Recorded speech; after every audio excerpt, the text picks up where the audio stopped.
बिस्मिल्लाहिर्रहमानिर्रहीम जी। अस्सलाम वालेकुम मेरे प्यारे किसान भाइयों, मैं हूं मुर्तज़ा भट्टी। आप देख रहे हैं मेरा यूट्यूब चैनल मुर्तज़ा भट्टी ऑफिशियल। प्यारे किसान भाइयों, आज जो मैं फसल आपको बताने लगा हूं, बिलाशुबा जिन लोगों ने पिछले साल इसको काश किया था उन्होंने 18 लाख से लेकर 25 लाख रुपए तक इन 4 माह के अंदर इसमें से कमाया है। फसल इंतहाई आमदनी देने वाली फसल है, लेकिन लोग बहुत कम है जो इसको लगाते हैं। तो वो लोग जो इसको लगाते हैं, जिनको पता है, वो फिर इसको सारी जिंदगी इसको छोड़ते नहीं है।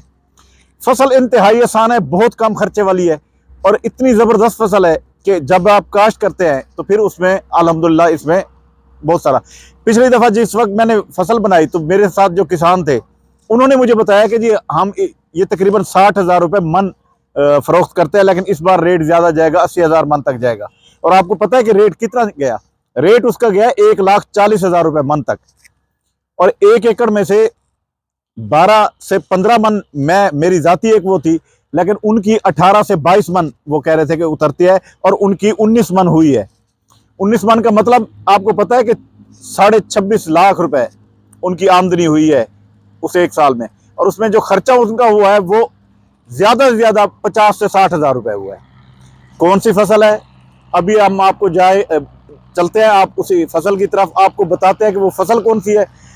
मौसम उसका इस वक्त शुरू होने वाला है, 2-4 दिन बाद उसका मौसम शुरू हो जाना है और 1 माह पूरा उसका वक्त है काश्त का। यानी 15 जनवरी से 15 फरवरी तक आप उसको लगा सकते हैं और उसको लगाने के लिए सबसे बेहतरीन और मौजू टाइम है। उसके साथ साथ आपको इसी वक्त लगाई जा सकते हैं, उसके बाद ये फसल काश्त नहीं हो पाएगी। तो इसलिए आज की जो ये वीडियो है आपके लिए इंतहाई अहम है। आप लाजमी इसको देखिए, स्किप मत कीजिएगा।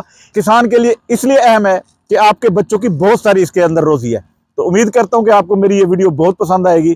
तो आगे बढ़ता हूं और आपको ये सारी तफसील बताता हूं कि इसके अंदर जो हमने खाद देनी है, जो हमने इसको बीज देना है, इसको तैयार किस तरह करना है, काश्त कैसे होगी, खाद कितनी डलेगी, पानी कितने लगते हैं, कितने अरसे में ये तैयार होती है, सारी तफसील।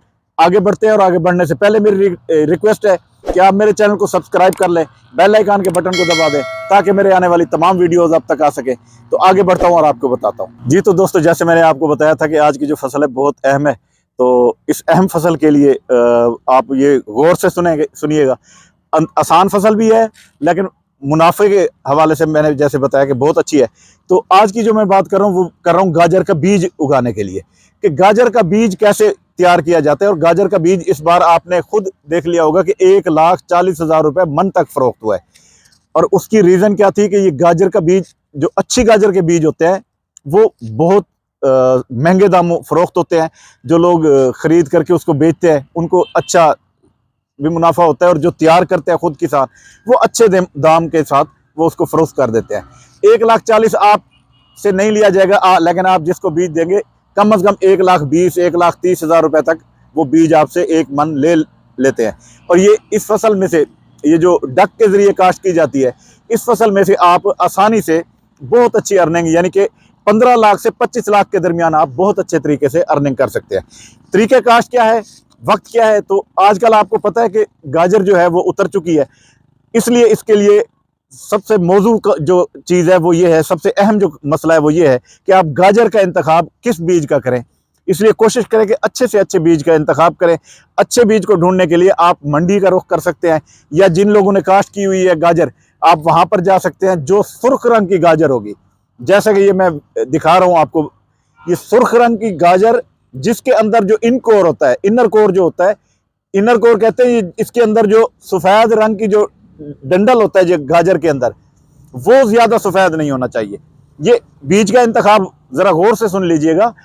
एक तो सुर्ख रंग की, ज़्यादा पीले रंग की वो गाजर नहीं लगानी, सुर्ख रंग की गाजर का इंतखाब करना है। गाजर की जो लेंथ है वो मौजू हो, गाजर देखने में खूबसूरत हो, उसके अंदर जो इनर कोर है, जो उसके अंदर जो सफ़ेद डंडल होता है वो कम हो, यानी कि सफ़ेद ना हो। सफ़ेद वाला भी हो जाएगा, लेकिन उसकी वो औसत नहीं आएगी जो गुलाबी या हल्के कलर की, जिसमें गर्द ज़्यादा हो बाहर जो होती है और जो अंदर सफ़ेदी है वो कम हो, वो गाजर सबसे मौजू होती है। एक तो उस गाजर का आप इंतखाब करें।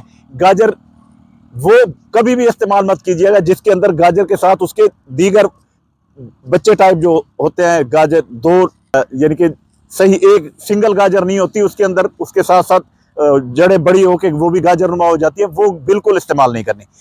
तो गाजर का इंतखाब हो गया। अब आपने इसको लगाना कैसे है? इसको लगाने के लिए आपने सबसे पहले इस गाजर को 3 इंच ऊपर से, यानी कि 3 इंच तक इसको काट देना। गाजर का ऊपर का हिस्सा जहां पर इसके पत्ते होते हैं, ऊपर पत्ते भी आपने काट देने हैं, तकरीबन 3 इंच वो काट देने हैं। यानी गाजर के ऊपर का हिस्सा पत्तों वाला 3 इंच तक रखना है, 3 इंच ऊपर पत्ते वाली जो डंडल होते हैं वो, और 3 इंच नीचे गाजर। इसको 3 इंच से नीचे काट दें। और ये सबसे मौजूद और बेहतरीन उसका वो है, आपका डक है जो आपने काश्त करना है। अब ये डक सारे आप इकट्ठे कर लें।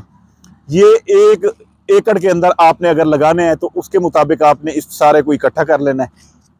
इकट्ठा करने के बाद आपने फिर इसको गाजर के लिए ज़मीन की तैयारी करनी है। अब ज़मीन की तैयारी कैसे करनी है?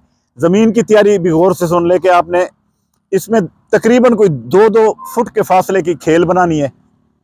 2 फुट बीच के, 2 खेलों के दरमियान जो फैसला है वो 2-2 फुट हो। फिर खेल के अंदर जो आपने डक लगाना है वो तकरीबन कोई 1 फुट या 1.25 फुट, यानी 9 इंच से लेकर आप 15 इंच तक, ये दरमियानी फासला आपने रखना है। उसके बाद यानी एक गाजर लगा दी, फिर उसके बाद दूसरी गाजर का वो जो डक है वो डक आपने लगाने हैं। और इस तरह आपने पूरे उस एकड़ में ये सारे डक लगा देने हैं। इस डक में तकरीबन कोई आपकी 4-4.5 मन जो है वो डक लग जाते हैं। तो ये आपने वो लगा देने हैं डक। डक लगाने के बाद आपने इसको पानी लगा देना है। और पानी आप लगाएं, और जिस वक्त आप ज़मीन की तैयारी कर रहे होते हैं उस वक्त इसको 2 रोटीवेटर, 2 हल और 2 रोटीवेटर आपने लगाने हैं। और रोटीवेटर से पहले आपने ज़मीन के अंदर DAP की 1 बोरी ये लाजमी डालनी है। इसको पोटाश की अशद ज़रूरत होती है, और इसको बाद में आपने सल्फ़र भी देना है, लेकिन थोड़ी मिकदार में देना है। उसके अलावा 1 या 2 पानी के बाद आपने, यानी दूसरे पानी में या तीसरे पानी में आपने 1 बोरी 1 एकड़ में वो यूरिया की डाल देनी है। यही टोटल खर्चा है। इसके अंदर ज्यादा कोई स्प्रे नहीं करनी पड़ती। अगर खुदा न खास्ता इसको कोई लश्करी सुंडी या कोई ऐसी सुंडी का हमला हो तो उस पर हल्की फुल्की स्प्रे होती है। इसके अलावा इसके पे कोई ज्यादा खर्चा नहीं है। पानी भी ये ज्यादा से ज्यादा 2 से 3 ले लेता है या 4 उस जरूरत में लेता है कि जब आप बीज पकाते वक्त अगर ज्यादा लेट हो जाए तो फिर ये चौथा पानी इसको देना पड़ता है। तो इसकी ये टोटल जो मैंने आपको तरीक़ाकार बताया है वो ये है कि आपने काश्त किस तरह करनी है, उसको बीज का इंतखाब कैसे करना है, इसमें खाद कौन सी डालनी है, इसमें स्प्रे कौन सी करनी है। और फिर उसके बाद जब आप ये तैयार कर लेंगे तो फिर उसमें आपने तैयार के बाद इसको काट लेना है। काटने का तरीका तो यही है कि आप ऊपर से जो इसका फूल बनता है, फूल आपको पता है पहले सफ़ेद रंगत में तैयार होता है, और ये ठीक 3 माह बाद आप 15 जनवरी या 15 फरवरी के दरमियान जब भी लगाते हैं, ये अप्रैल के अंदर ये इसका फूल तैयार हो जाता है। तो फिर फूल पहले सफ़ेद रंगत में होगा, फिर ये सब्ज़ हो जाता है, फिर सब्ज़ से फिर ये पीला हो जाता है। जिस वक्त सूखता है तो ये पीली रंगत में आ जाता है। फिर वो जो बीज का रंगत होती है वो उसी रंगत में आ जाती है। फिर इसका तरीका ये है कि आपने इसको नीचे से काट के इन जो फूल हैं इनको महफूज कर लेना है।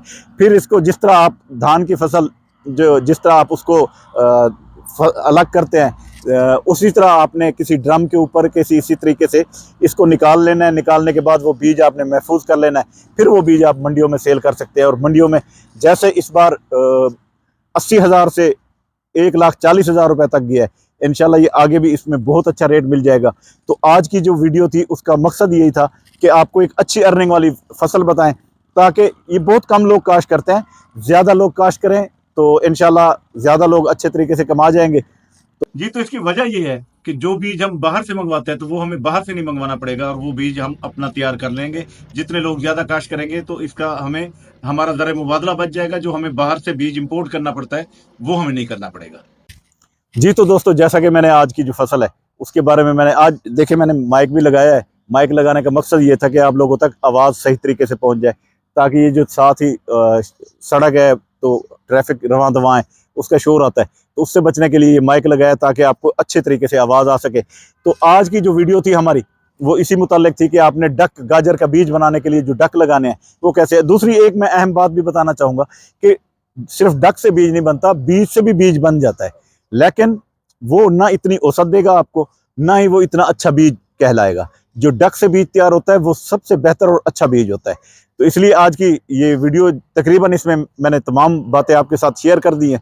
तो आज की इस वीडियो में आपको ये बताया कि डक लगाने कैसे हैं, इसकी तैयारी कैसे करनी है, इंतखाब कैसे गाजर का करना है, कि कौन सी गाजर लगानी है उसका इंतखाब, और फिर उसके बाद उसको जो काश्त है वो सारा तरीक़ाकार मैंने आपको बताया। इसमें आपको खाद का भी बताया, इसमें खेल बनाने का तरीका, उसका वक्फा कितने वक्फे पे लगाना है, डक खेल के दरमियानी फासला बताया। तो उम्मीद करता हूँ आपको ये वीडियो बहुत पसंद आई होगी। तो अब मैं आपसे इसी दुआ के साथ इजाज़त चाहूँगा कि अल्लाह ताला हमेशा आपको खुश रखे, अल्लाह ताला आपके माल जान और रिस्क में इजाफा करे। और जाने से पहले मेरी रिक्वेस्ट कि आप मेरे चैनल को सब्सक्राइब कर लें, बेल आइकन के बटन को दबा दें ताकि मेरे आने वाली तमाम वीडियोज़ अब तक आ सके। इजाज़त दें, अल्लाह हाफिज़, अल्लाह निगहबान।